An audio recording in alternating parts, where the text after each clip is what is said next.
नमस्कार। अब की बार देश में बनेगी खिचड़ी सरकार।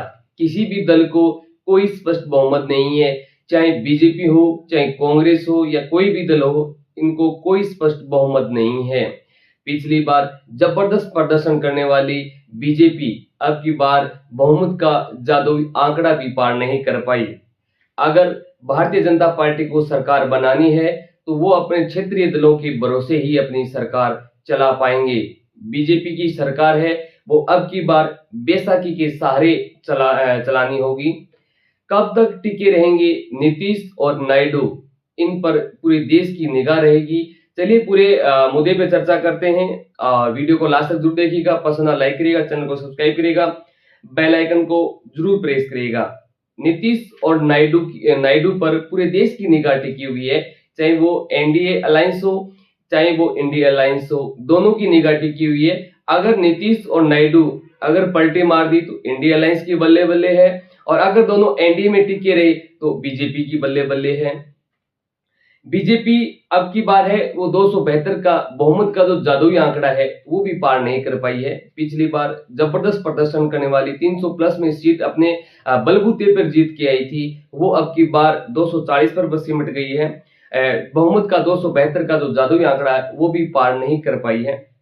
10 साल बाद क्षेत्रीय दलों पर निर्भर होकर के सरकार चलानी पड़ेगी। इसी कारण से मोदी खिचड़ी सरकार चलाने के लिए होंगे मजबूर, नहीं तो इंडिया अलायंस होगा मजबूत।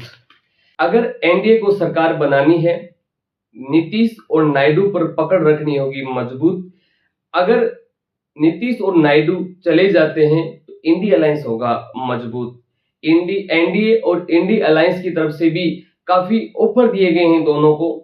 अब पूरे देश की इन्हीं पर निगाह है कि ये पलटी मारते हैं या फिर एनडीए में ही रहते हैं। वर्ष 2019 के अंदर जो नायडू हैं वो एनडीए के खिलाफ में विपक्ष जो पार्टियां हैं उनको एकजुट करने का प्रयास किया था।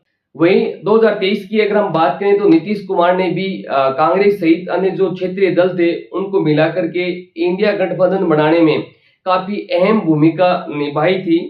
ऐसे में अगर ये दोनों दल एनडीए से अलग होते हैं तो एनडीए के लिए सरकार बनाना बेहद ही मुश्किल है, क्योंकि एनडीए के पास फिलहाल 292 प्रत्याशी हैं, जिसमें से टीडीपी के 16 और जेडीयू के 12 यानी कुल मिलाकर के 28 हैं। अगर इनको बाहर निकाल दें तो 264 बचते हैं और सरकार बनाने के लिए 272 का आंकड़ा चाहिए। ऐसे में इन दोनों पर पूरे देश की निगाह है कि भी ये कब पलटी मारते हैं, कब तक टिके रहेंगे, ये तो आगे का टाइम बताएगा। लेकिन फिलहाल इंडिया अलायंस और एनडीए का इन दोनों पार्टियों पर पूरा फोकस है।